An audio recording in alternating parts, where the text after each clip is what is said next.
Frequency Podcast Network. Stories that matter, podcasts that resonate. I'm going to play you a few clips. You tell me if you hear a theme. I believe we have got a number of investments which we've identified must be made. We acknowledge that even beyond these announcements and what has already been fully funded in our defense policy update, there's more to do. We know we need to make greater investment in over-the-horizon radar so that we will have stronger situational awareness. The threat environment is becoming more complex, and we have to meet the moment and answer that challenge. That is our Minister of National Defense, Bill Blair, following a meeting with his U.S. counterpart last month. Bill is vowing to, yes, you guessed it, spend more on Canada's military, even after a round of recent announcements. And that's probably a good thing, because all indications are that our NATO allies are looking at Canada's defense spending, looking at the world around us right now, and wondering what exactly we're doing up here. Canada ranks among the last bunch of NATO countries in defense spending per capita, according to numbers released last week. And when the group meets next month, there's expected to be a lot of pressure on Canada to commit even beyond what they've been promising recently to spend. So why do we always lag behind on defense spending? Are these new investments really making a difference in our military's readiness? Or are they for appearance's sake, to keep those allies happy? What is the current state of Canada's military, and where does it need to be, given, everything happening around the world? I'm Jordan Heath-Rawlings. This is The Big Story. Matt Gurney is a longtime journalist and a columnist and a co-founder of readtheline.ca, where, among a lot of other things, he loves to write about Canada's military, right, Matt? Oh, gosh. I get up every morning just thinking, what can I write about the military today? Because it brightens my day, and I know it brightens the day of everyone who happens to read it. Well, on that note, NATO just published new estimates of how much member countries spend on their national defense, and how we do, and where do we rank on that? I'm going to answer that question, but let's just set out the important context first, right? Because it's not just where we rank, it's how we compare to the goal. Right. NATO countries have collectively agreed to spend 2% of their national GDP, obviously per capita, on national defense. And so what that actually means for every country is different, because the larger your national GDP, the more you are obligated to spend. It's a target of 2%. The United States, for instance, spends just under 3%. So they're spending well above the target. And some of the smaller countries, particularly some of the Baltic countries, actually spend well over the NATO target. But that's because they're so small, and there are baseline costs of the military, and their economies are very small. So they have small militaries, but it ends up being a fairly costly part of national defense overall. Right. Canada is one of the wealthier NATO countries. So in theory, we should have one of the larger militaries if we were just spending in line with the NATO target. That NATO target is 2%, and the latest numbers from NATO just came out, as you said, a couple of days ago.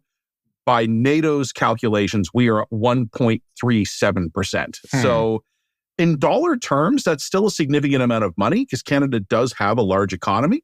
But I mean, look, any listener out there, Jordan, right now, they could do the quick mental math. 1.37 is less than 2. Is that expected? I know Canada has traditionally struggled to fund its military, but I guess I'm asking, how does this compare to recent times? Are we on the upswing or the downswing?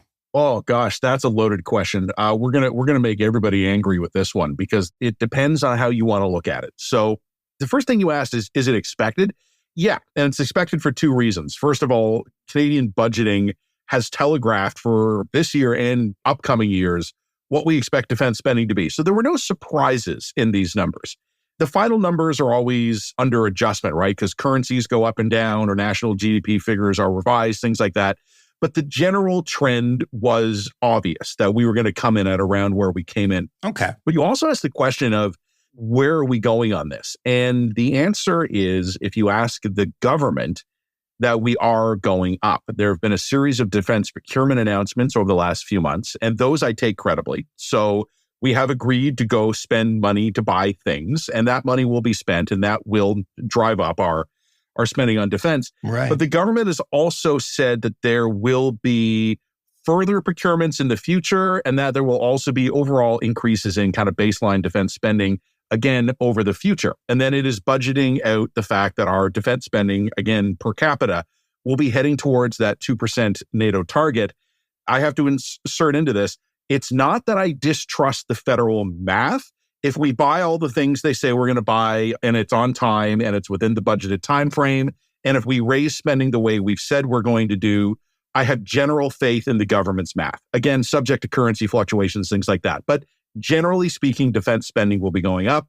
The question, and it's a big question, is, are we actually going to do these things? Mm-hmm. I think we're going to do some of them. I think there is a case to be made for some of them. I think there's political necessity to do some of them. But I just, with any matter of defense spending, and also at this point, I think this government overall has some deliverology credibility problems. Any claim today or any demand today for credit for something that is budgeted for and scheduled 5 years from now, Right. I think the smart thing to do is to approach that with a degree of caution. Mostly, I assume, because there may be a new government making those decisions or not. Yeah, that's a big part of it. I mean, reasons for skepticism abound. And look, I can make an optimistic scenario for this too. Some of the things that we have budgeted to spend involve replacing equipment we already have that's just aging out. It needs to be replaced. In general, I'm fairly confident we will spend that money. We've also pledged ourselves to a joint modernization of NORAD with the United States.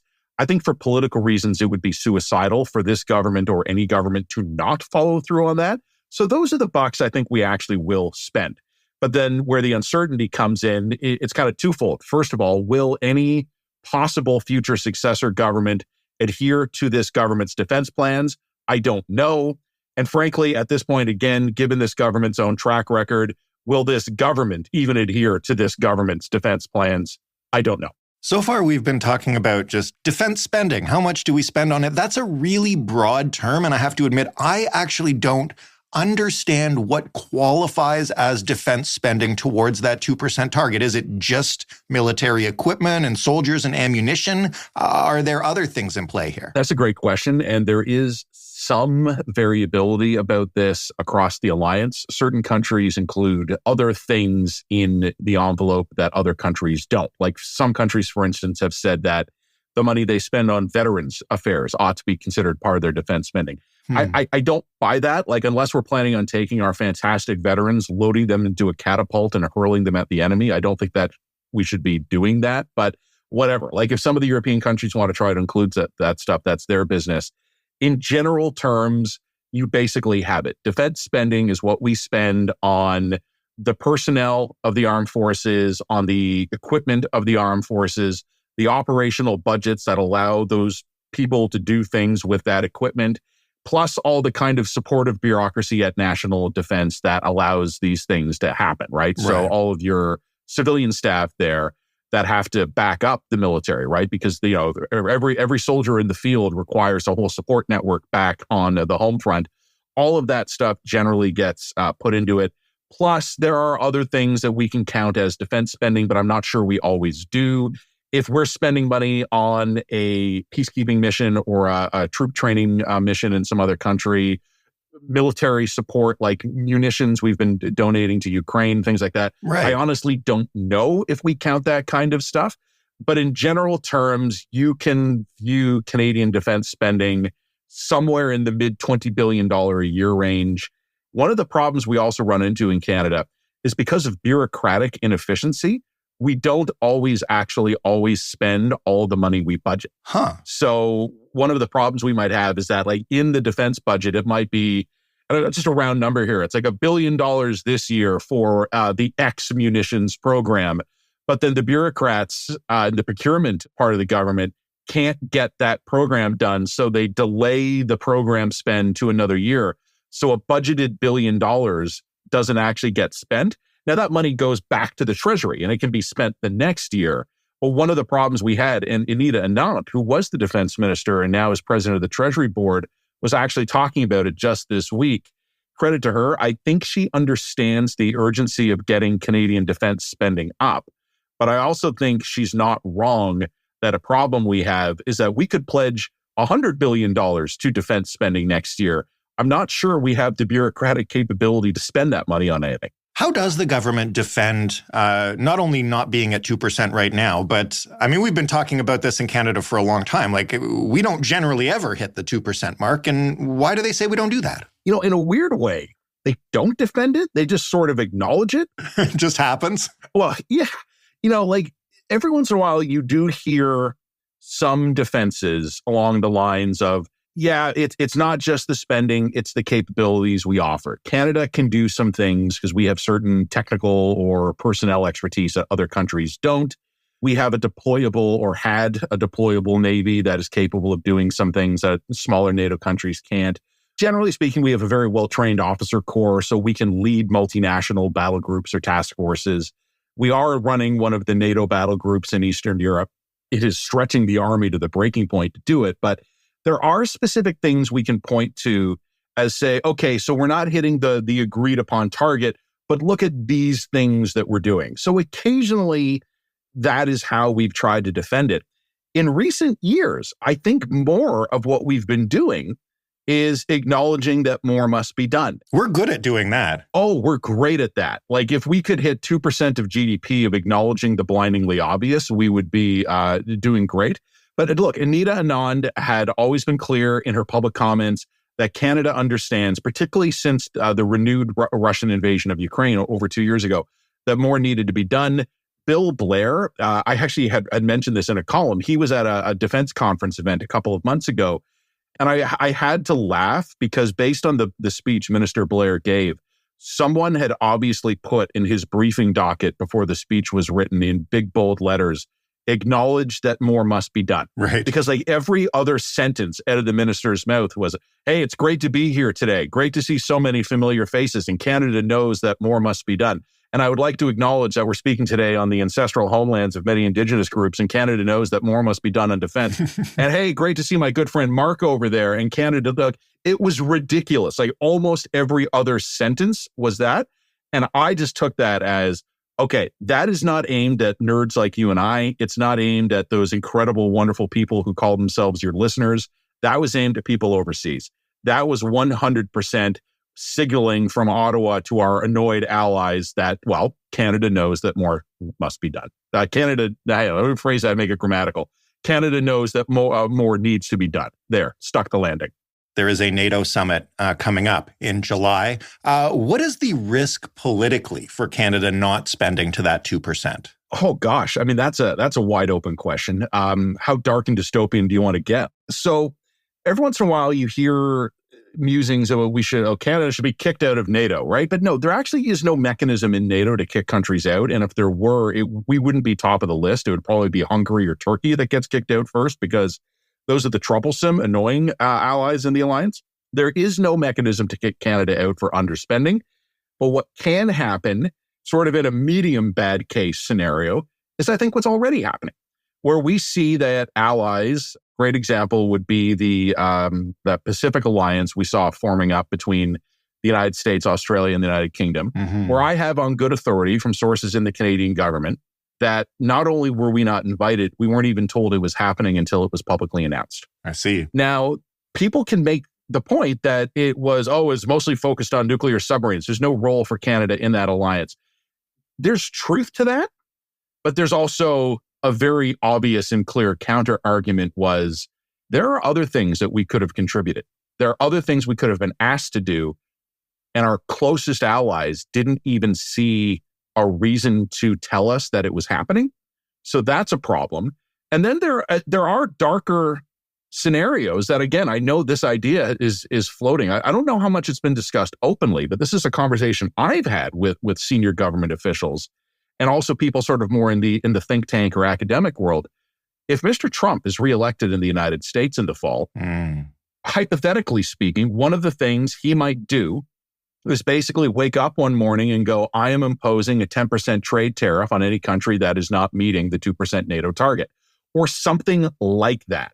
And what happens to the Canadian economy if Mr. Trump decides to take direct, targeted economic measures against those NATO countries that are laggards on the defense target. As one Canadian official said to me, with some frustration, because this Canadian official really believes we ought to be doing a better job than we're doing on this front, it was suggested to me that we're going to pay either way. There are ways that we can pay and actually end up benefiting ourselves, or there are ways that we can pay that end up benefiting American consumers. And it's kind of up to us at this point which direction we choose to go in.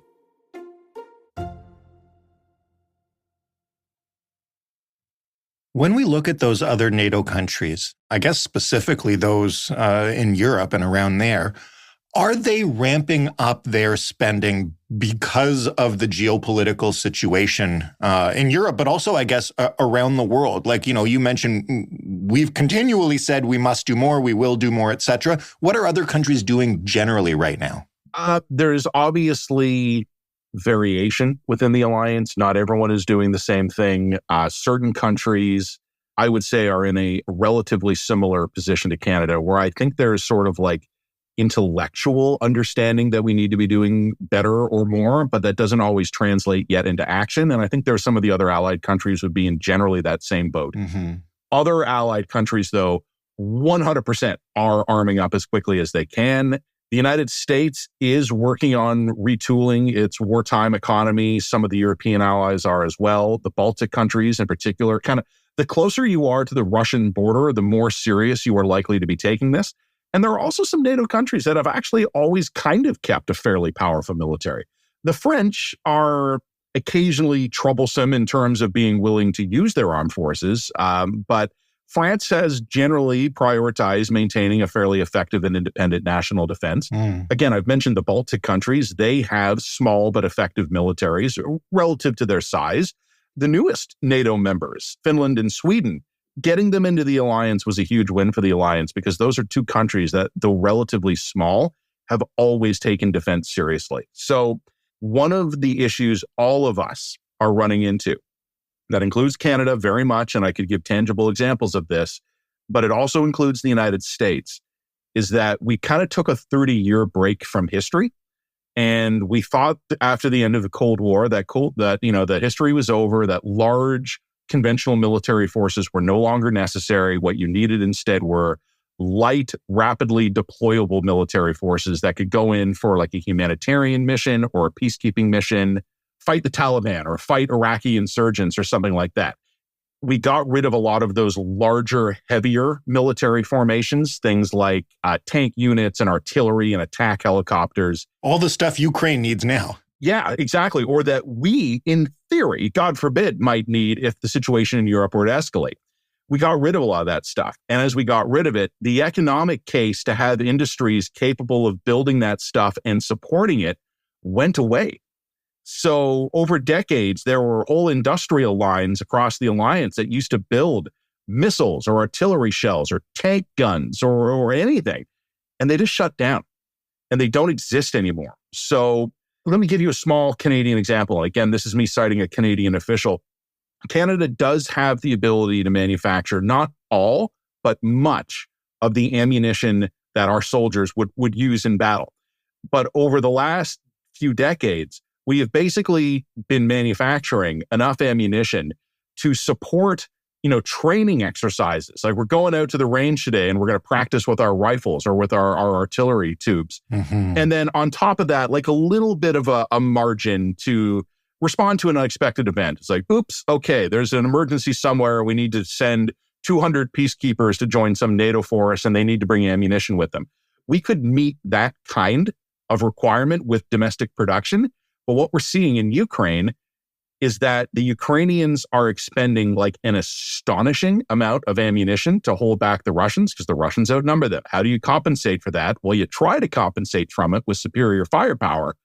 The entire Western world, Canada included, no longer has the industrial base to make ammunition and weapons that quickly.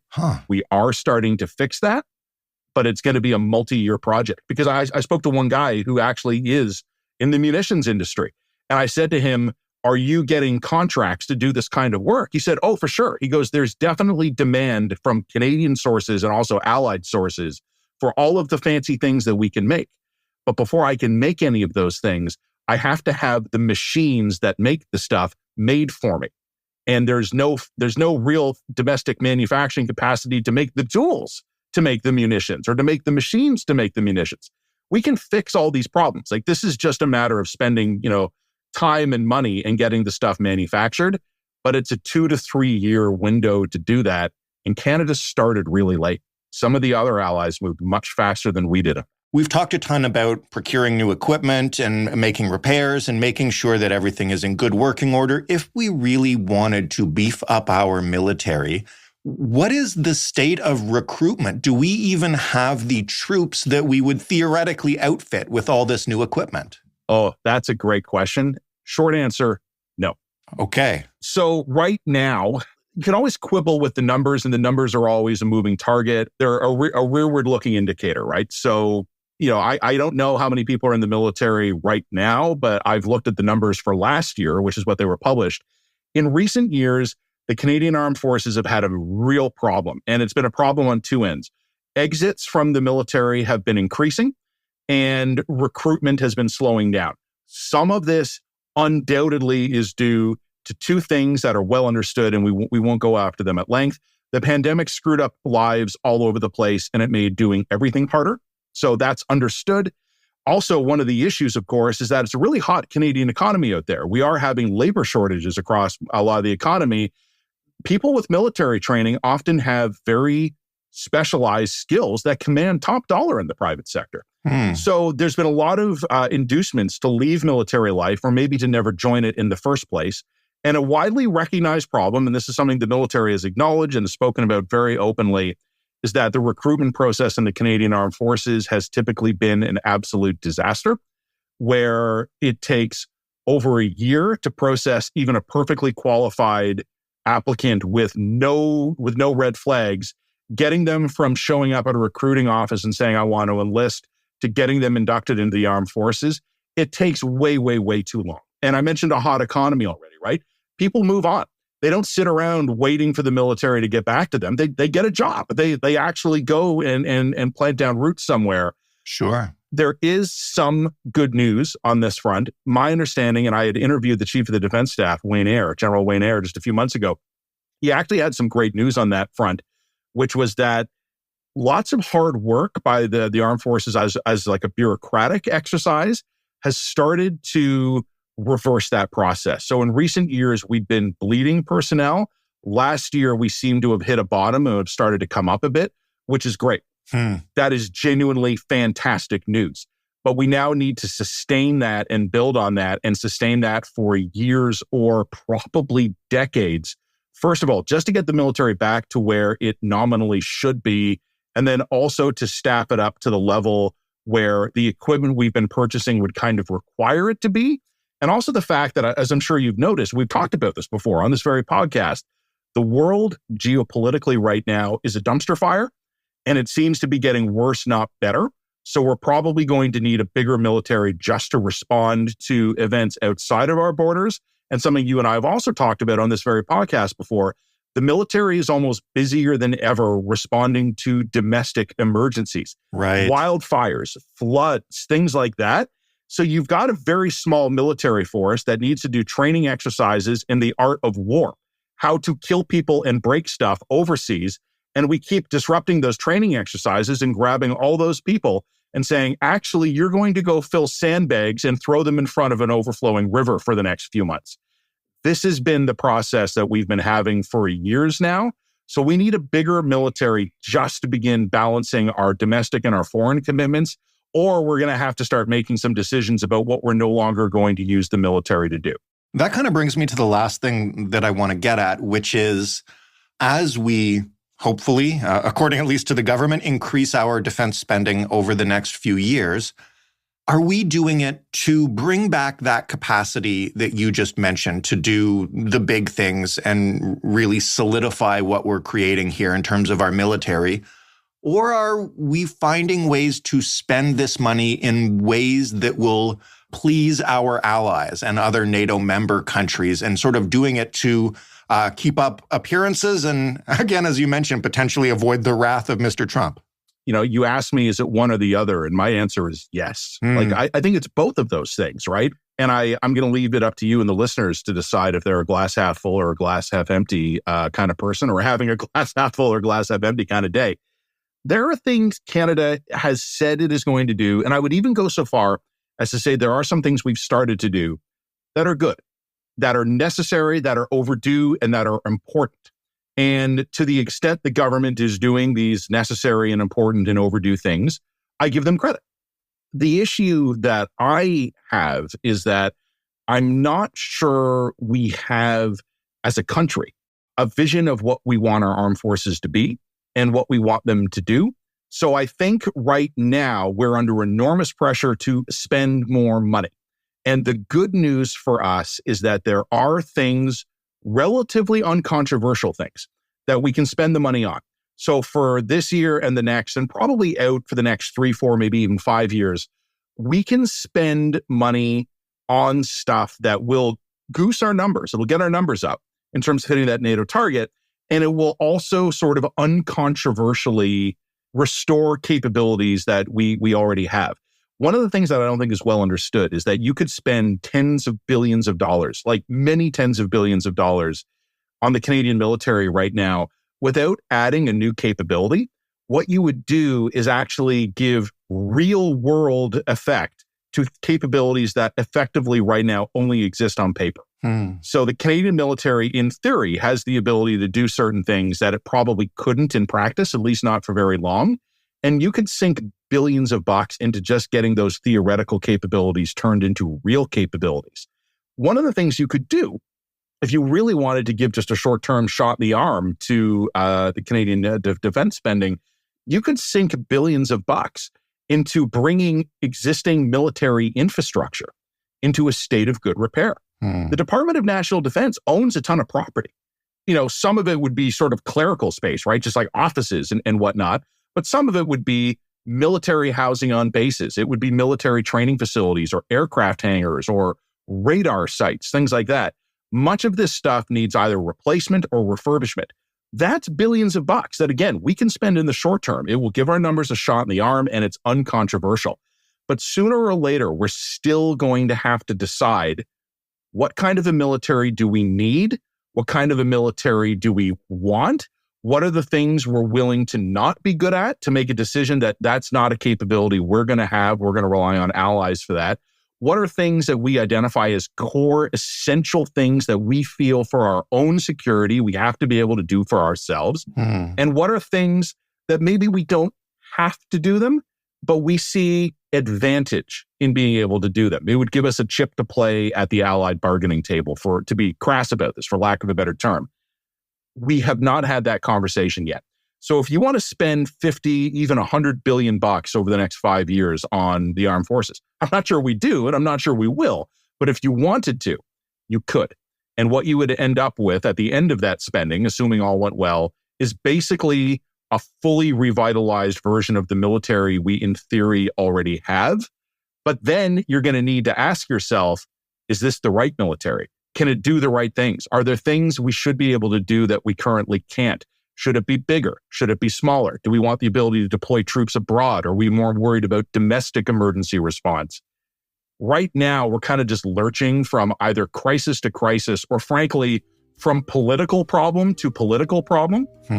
That's no way to run a railroad, but it is right now how we are running defense policy in this country. Matt, thank you so much for this. I do love talking about the military with you because you're passionate about it, and it really helps me learn. Well, I'm here to brighten everybody's day. So thank you very much for the opportunity, and God help us all. Matt Gurney is a co-founder of readtheline.ca.